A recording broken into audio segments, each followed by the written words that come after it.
आज जो हमारी गेस्ट है यहाँ पर अभी पीछे बैक स्टेज पर, नामिया फूड्स के नाम से उनका अपना एक स्टार्टअप है। Please give an energetic and warm welcome to Riddhima Arora.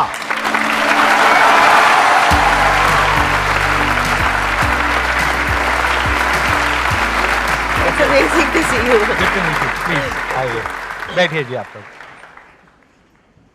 It's a dream come true to kind of sit in front of you. I think I was in मैं बहुत छोटी थी एक्चुअली, स्कूल से कॉलेज जा रही थी, ऐसा कुछ था जब मैं आपकी वीडियोस देखती थी। मुझे भी एग्जिस्टेंशियल क्राइसिस थे कि मैं कौन हूँ, मैं क्या कर रही हूँ, मैं हूँ क्यों।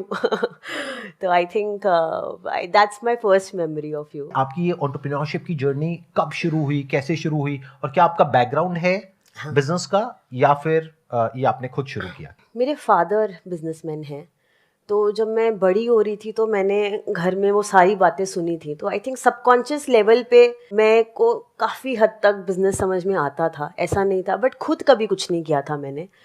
सो I am a BTech and an MBA. मैंने बीटेक हूँ इलेक्ट्रॉनिक्स कम्युनिकेशन में, फिर मैंने मार्केटिंग में एमबीए किया और अब मैं आयुर्वेदा का काम करती हूँ। So it's an irony itself, but it also tells you कि आप अपनी लाइफ में जो चाहे वो कर सकते हैं, कोई बाउंड्री या बाउंडेशन नहीं है। But any way, coming back to the story, I think मैं कभी बिजनेस नहीं किया था इससे पहले, कोई प्लान नहीं था मेरा बिजनेस करने का, एब्सोल्युटली ज़ीरो प्लान्स। फिर 2018 में मेरे जो फादर हैं उन्हें लिवर सिरोसिस हैं, तो his condition became very extreme. तो मुझे सबैटिकल लेके करीबन 2-3 महीने हॉस्पिटल में रहना पड़ा। And I think that was my first time when I realized कि इतना इंटरेस्ट है, नॉलेज भी है। दादाजी जड़ी बूटी का काम करते थे और ये करीबन 70-80 साल पुरानी बात मैं आपको बता रही हूँ। 1937 में उन्होंने एक छोटी सी दुकान चलाते थे वो उस टाइम पे, तो वो काम एक्चुअली किसी फर्दर जनरेशन ने नहीं किया, बट वो सारा विजडम, उनकी किताबों में लिखे फॉर्मूलाज और उनके दोस्त जो आज भी आयुर्वेदा प्रैक्टिस कर रहे थे, उन सबके नेटवर्क्स थे हमारे पास, वो फार्मर जहाँ से जड़ी बूटी आती थी, तो वो सारा मैंने इकोसिस्टम रिवाइव किया। और वो कितने साल पहले की बात है, कब की आपने ये 2019 में 2019 में मैंने फिर जॉब छोड़ी। कोई प्लान नहीं था मेरे पास, बट मुझे पता था कि मुझे करना यही है अब। तो then I came back to my place and then I started meeting everybody and anybody who was doing Ayurveda. खुद कोर्सेज कर डाले बहुत सारे, बस ये समझने के लिए कि I wanted to make myself equipped before I could enter the market. एंड फिर बहुत सारी चीज़ें समझी, क्यों एलोपैथी काम करता है, क्यों लोग, इतनी बड़ी बड़ी आयुर्वेदिक कंपनीज हैं इंडिया में, क्यों लोग उनसे क्यों नहीं खरीद रहे, या क्यों वो फैशनेबल नहीं है, या it is not there is a lot of myth around Ayurveda. तो लगा कि नहीं, ये करना तो है, but can I put it in a way कि ये रोज़ अपने घर में यूज़ कर लें, can I substitute it with their regular foods. तो फिर हमने चाय के अंदर, लाटेस के अंदर, ब्रेकफास्ट सीरियल्स के अंदर ये सारी चीज़ों के ब्लेंड बनाए। शुरू आपने किससे किया था? आपका पहला प्रोडक्ट क्या था? हमारा पहला प्रोडक्ट था हार्ट टी। हार्ट टी मतलब जिनका दिल टूट गया उनके लिए उसका मलहम तो आई डोंट थिंक कोई बना सकता है।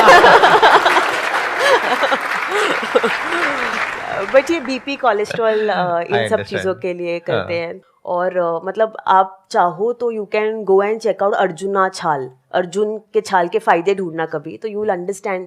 और सर्दियों में this is the time which is very good for taking that herb. अब एक बार बिजनेस मॉडल पे वापस से आते हैं कि आपने पहले इस एक प्रोडक्ट से लॉन्च किया जी, तो क्या इसमें कुछ सेल्स आपको मिली? आपने शुरू में ई कॉमर्स प्लेटफॉर्म्स के थ्रू लॉन्च किया होगा? थोड़ी लंबी जर्नी है। सो आई थिंक 2019 एंड क्या 2020 स्टार्टिंग आप समझ लो, हमने शुरुआत करी थी। और मुझे लगा कि इसको तो ऑफलाइन बेचना चाहिए, बिकॉज ऐसे प्रोडक्ट्स ऑफलाइन बिकते हैं। तो ऑफलाइन मैंने जम्मू कश्मीर में ही शुरुआत करी और थोड़े धोखे खा लिए और थोड़े पैसे डुबा दिए 2-3 महीनों में। फिर समझ में आया कि मेरा जो कोर स्किल है वो डिजिटल था, वो क्रिएटिविटी था, वो मार्केटिंग था। तो मुझे लगा कि मैं बहुत बेवकूफ़ हूँ कि मैं वहाँ पर ट्राई कर रही हूँ जहाँ मेरा कोई अपना एक्सपीरियंस नहीं है। So I said we will do small and I will take leverage of the ecosystem that I belong to. Because मेरा बैकग्राउंड ये था that I entered online digital when Flipkarts and Snapdeals were just nurturing. तो मैंने उसका leverage लिया, e commerce की website बनाई, Amazon के थ्रू जितने भी पिन कोड्स हैं इंडिया में उन सबको सर्विस करने का ट्राई किया। पहला कौन सा ऐसा प्रोडक्ट था जहाँ पे आपको ट्रैक्शन मिला, इन द सेंस कि जहाँ पे आपको रिजल्ट मिलना शुरू हुआ, जहाँ पे सेल्स जनरेट होना शुरू हुई? हार्टी कश्मीरी कहवा periods care T which is for PCOS PCOD, ये 3-4 प्रोडक्ट्स हमने पहले लॉन्च करे थे अलॉन्ग विद डायबिटीज। ये 4 प्रोडक्ट्स थे बेसिकली उन स्टार्टिंग। 4 में से किस में सबसे ज्यादा ट्रैक्शन मिला आपको? टी that we did for PCOS PCOD, it took a boom. तो रेवेन्यू मिक्स क्या था आपका? कितना यहाँ से आ रहा था और कितना बाकी के 3-4 प्रोडक्ट से आ रहा था? ऑलमोस्ट 45-50% वॉज PCOS एंड बाकी जो 4-5 प्रोडक्ट कर रहे थे that was forming the rest of the 50 and it's same even today. तो शुरू के 6 महीने की आपकी रेवेन्यू कितनी थी? आई थिंक हमने 2021 में 1.3 CR करा है। फिर उसके बाद में this shark Tank happened, right? Yes, Shark Tank happened. This was in which year और which month? This is 2021, October 2021. तो आप अक्टूबर 2021 में गए थे शार्क टैंक में, और वो रिलीज हुआ था जनवरी में 2022। शार्क टैंक होने के बाद हमारा जो बिजनेस है right after Shark Tank actually it became 4 times। और हमारे साथ कुछ बीच में there was a misfortune that happened in between for 2-3 months, but we sustained that growth.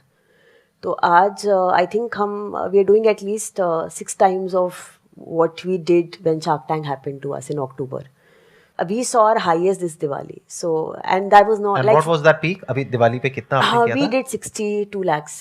How big is your team? अभी कितनी बड़ी We are टीम about है? 26 people। तो जो भी प्रोडक्शन तो आपका बाहर से ही हो रहा होगा, राइट? नहीं, सो यही मैन्युफैक्चरिंग हम खुद करते हैं। खुद करते हैं? हम मैन्युफैक्चरिंग खुद करते हैं which is a business in itself. That's what I'm saying। मतलब वो हम तो अपने खुद आप में बहुत करते बड़ा हैं। प्रोसेस है। बहुत बड़ा यूजुअली process बड़ी है। बड़ी भी जो कंपनीज है वो खुद नहीं करती खुद हैं। नहीं करती। That is because you want to control the quality, that's why you're doing it Absolutely। yourself। See, we are a product brand। हाँ, It will not make sense if I keep marketing in house and give the product to somebody else, you know, like that's what I do। So I need to keep it to myself because उसको कैसे साफ करना है, quality कैसी आएगी, कितने proportion में डलनी है, forget about the brand। मेरे लिए बड़ी इंपॉर्टेंट है कि किसी के घर में गलत चीज़ नहीं जा सकती है। सो आई थिंक वहाँ कंट्रोल आई थिंक हम हमेशा रखेंगे। तो टू कहाँ बी है वेरी आपका ऑनेस्ट, मैन्युफैक्चरिंग का सेटअप? जम्मू में ही है। अच्छा, वहीं पे है। हाँ, so I am born and partially brought up in Jammu and Kashmir and अब फैक्ट्री अभी भी वहीं पर है। My mom by the way manages it partially. तो मैं फ्रंट एंड देखती हूँ, वो बैक एंड देखती हैं। इस तरह से हमने डिवाइड किया हुआ है। ये तो हो गया अभी तक का जो आपने किया, बट अब अगर आगे की बात करी जाए, क्योंकि शार्क टैंक में भी लोगों ने देख लिया कि आप क्या कर रहे हो, किस तरीके से कर रहे हो। अब इस वीडियो के बाद भी लोगों को पता लग जाएगा कि आप महीने का 60-70 लाख 80 लाख रुपए का बिजनेस कर रहे हो। तो आई एम श्योर बहुत सारे लोग हैं जो उठ करके आएंगे आपके जैसी ही पैकेजिंग या उससे मिलती जुलती पैकेजिंग। ऑलरेडी बहुत सारे लोग कर चुके होंगे, लॉन्च कर रहे होंगे, बट इसके बाद भी आप मान करके चलिए और भी बहुत सारे लोग करेंगे। तो कंपटीशन बढ़ेगा। तो how are you going to grow now from this point onwards? I genuinely feel and I am not saying it just to say it, अपना काम अगर आप बेस्ट कर लोगे ना तो बहुत फ़र्क नहीं पड़ता है कोई क्या निकाल रहा है, क्योंकि आपने कहीं तो लूप होल छोड़ा होगा ना कस्टमर को डिसैटिस्फाई करने का, कि वो स्विच होगा या वो कुछ और दे के कहीं और चला जाएगा। मतलब आई पर्सनली फील कि आप अगर अपना काम अच्छे से मन से और कस्टमर को खुश कर सकते हो ना, इट डजेंट मैटर कितना कंपटीशन आ रहा है। और आई थिंक हम प्रोडक्ट लॉन्चेस करते रहते हैं। जैसे दिसंबर एंड में हम लोग आई थिंक ऑलमोस्ट 20 प्रोडक्ट्स नए लॉन्च कर रहे हैं, राइट? तो ये अब ऐड होते जाएंगे। लेकिन आपकी स्ट्रैटेजी क्या है? मतलब अब आप एग्जैक्टली ऐसा क्या करने वाले हो? ऑनलाइन जैसे अभी हमारा बिजनेस काफ़ी रिस्ट्रिक्टेड है online. Very recently we started with pharmacies, right? तो अब आप हमें देखोगे एयरपोर्ट्स पे, फार्मेसीज पे, प्रीमियम रिटेल स्टोर्स पे। सो आई थिंक वहाँ से एक पाई बढ़ेगा। उसके साथ साथ अभी हमने जैसे UAE लॉन्च करा है, so Dubai is where we have started. तो वहाँ आई थिंक बिजनेस ग्रो होगा। We send the first shipment there, right? US में हम Amazon.com पर हैं एंड वहाँ लोकली वॉलमार्ट वगैरह पर भी अब हम अवेलेबल हैं। कुछ गिफ्टिंग कोलैबोरेशंस हो रही हैं वहाँ पर। वॉलमार्ट पर आप अवेलेबल हैं, बट हाउ कम? मतलब आपने डायरेक्टली उनको अप्रोच किया, किसी डिस्ट्रीब्यूटर के थ्रू किया? किसी डिस्ट्रीब्यूटर के थ्रू किया था। अच्छा। अब हमारी खुद की so we basically open a subsidiary in US। हमारी खुद की कंपनी हमने ओपन करी है US में। तो आई थिंक आइडिया इज कि हम इंटरनेशनली कुछ पॉकेट्स को ऑक्यूपाई करेंगे। इंडिया में अभी तक हम रिस्ट्रिक्टेड थे ऑनलाइन में, अब हम ऑफलाइन जाएंगे because now we have the capacity to do so.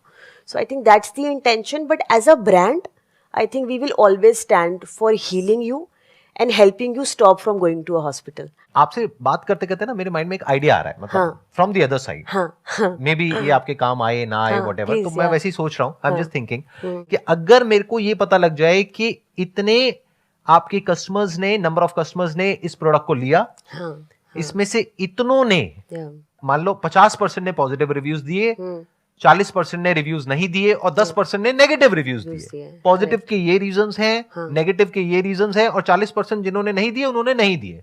But ये पूरा का पूरा डेटा अगर मेरे पास में निकल करके आ जाए और ये डेटा ट्रांसपेरेंट हो जाए, तो I think that could be a very big turning point और differentiation from the standpoint of a customer. ये तो आप अच्छे से दे रहे हो, मुझे कहीं नहीं भी अच्छे से मैं तब भी उठा लेती हूँ आइडिया। अच्छा, ओके, हाँ, क्योंकि वी हैव टू थिंक, मतलब we in the sense you have to think कि हम क्या ऐसा कर सकते हैं जो हमको बिल्कुल अलग कर देगा बाकी सबसे, not just in India but across the globe, पूरी दुनिया में एकदम से एक इंसान कहे कि अरे ये क्या है, ये तो कुछ अलग ही है, ऐसा तो हमने पूरी दुनिया में नहीं देखा। I'm also thinking through now कि अच्छा आगे क्या करेंगे। Right, because the thing is कि इसमें अपॉर्चुनिटी बहुत बड़ी है कि अगर आप सिर्फ इंडिया को छोड़ करके पूरे वर्ल्ड को अगर टारगेट करते हैं तो अपॉर्चुनिटी तो बहुत बड़ी है। लेकिन क्या कोई ऐसी ऑर्गेनाइजेशन है जिसको पूरा वर्ल्ड जानता हो और वो इस पे ठप्पा लगा दे कि it works, not you, not me, not a few testimonials, not a few reviews, क्योंकि आप कहते हो हमारे 20,000 प्रोडक्ट बिके, बस जा करके रिव्यू देखा तो 40, दैट इज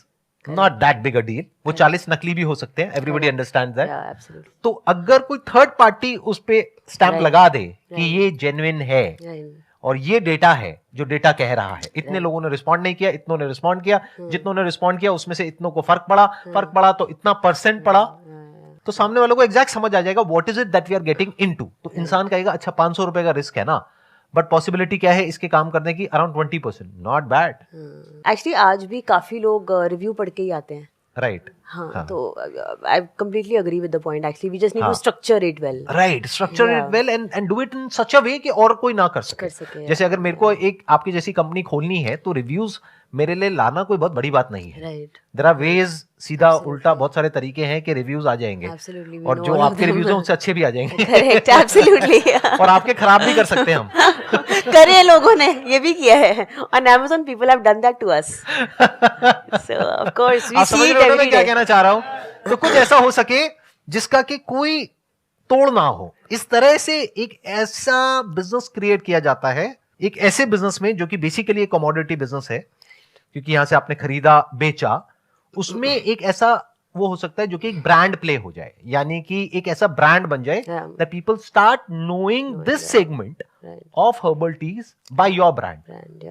अब आप लोगों के माइंड में कुछ क्वेश्चंस आ रहे होंगे, आई एम श्योर, तो आप पूछ सकते हैं, अपने स्टैंड पॉइंट से नहीं पूछना है, जो भी ये कर रही हैं उससे रिलेटेड पूछना है। एक्चुअली मुझे मैम से ये पूछना था कि वैसे तो थोड़ा पर्सनल है बट मैं पूछना चाहती हूँ फिर भी अपने पॉइंट ऑफ व्यू से कि आपने जो अपना बिजनेस स्टैंड किया है, सब कुछ किया है, आपकी लाइफ में क्या कोई ऐसा फेज आया है कि आपने बोला हो कि I am done, I can't do this? एक बार नहीं आया, बहुत बार आया, ऐसा नहीं होता है।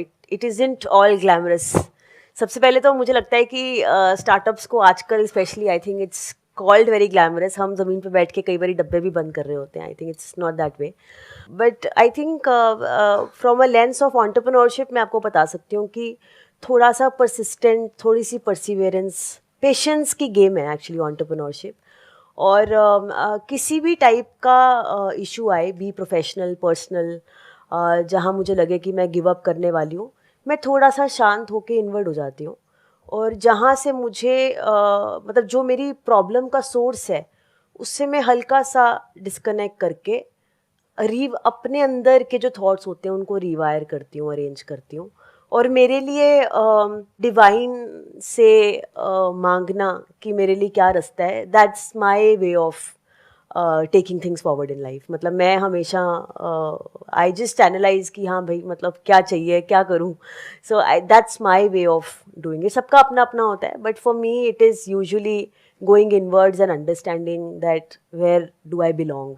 आपको मैं शार्क टैंक से भी पहले से फॉलो कर रहा हूँ, जो आपकी योर स्टोरी पे आर्टिकल आया था 6 months I think it was.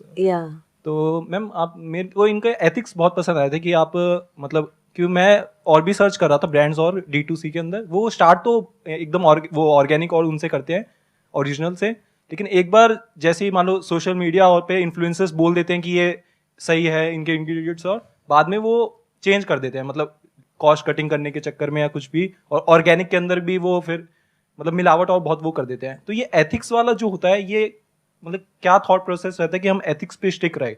I personally believe कि हर किसी को भगवान के घर जाना है इसके बाद, तो अच्छा मुंह लेके जाना चाहिए। बट मेरे लिए आई थिंक आप देखो, कुछ भी करो कुछ फ़र्क तो पड़ता नहीं है, राइट? या सारी चीज़ें आपकी अपनी इंटरनल होती हैं, पर्सनल होता है आपको, यू नो, लाइक मैं पर्सनली कुछ चीज़ें नहीं कर सकती और पर्सनली कुछ चीज़ें करना चाहती हूँ, राइट? अब हर इंसान ग्रे एरिया में होता है, right? Nobody is black and white. But मुझे शायद रात को नींद नहीं आएगी अगर मैं ऐसा करूँगी, तो मुझे रात को नींद चाहिए। तो आई थिंक आपका अपना होता है, I think this is very personal to me, and सबका अपना अपना एक बेसिक फंडामेंटल वैल्यू होता है। मेरे लिए है कि झूठ नहीं बोलना, जैसे मेरे लिए है कि गलत किसी को नहीं देना है प्रोडक्ट, तो I think it's your personal thing basically. आपको क्या करना है क्या नहीं, ये डिसीजन आपको लेना है। मैं क्या कर रहा हूं, ये क्या कर रही हैं, आपको कुछ नहीं पता है। कोई भी दुनिया में क्या कर रहा है आपको कुछ नहीं पता है। यहां पर कोई आए हैं, गेस्ट आए हैं, वो अपने मुंह से अपनी बहुत तारीफ कर रहे हैं, मान लेते हैं, तो इसका मतलब ये नहीं है कि वो बहुत अच्छे हैं। दुनिया उनकी बहुत तारीफ करे, इसका मतलब ये नहीं है कि वो बहुत अच्छे हैं। हो सकता है अंदर से उनकी नीयत खराब हो, बट दुनिया ये समझती हो कि अरे ये तो बहुत ही बढ़िया आदमी है, व्हाटएवर। आपको नहीं पता सामने वाला कौन है, क्या है। ये बातें समझ आ रही है? आई डोंट थिंक आ रही है। मैं आपको एक सीधी बात बोलता हूं, नो बकवास। जो लोग आपके दिमाग में बैठे हुए हैं ना, सोसाइटी की अगर मैं बात करूं कि ये बहुत अच्छे इंसान है, अगर मेरे स्टैंड पॉइंट से देखोगे तो मैं किसी का नाम नहीं लूंगा, लेकिन हो सकता है वो इंसान बहुत ही घटिया इंसान हो। अगर मैं उसको एनालाइज करके आपको ढंग से बताऊं तो आपके पैरों के नीचे जमीन निकल जाएगी। आप कहोगे अबे ये क्या हो गया, ये तो हमारे लिए आइडल थे कल तक, ये आप क्या कह रहे हो इनके बारे में? I agree actually. Thank you so much for coming, and I am sure आप लोगों को बहुत कुछ सीखने को मिला होगा उनके एक्सपीरियंस से। थैंक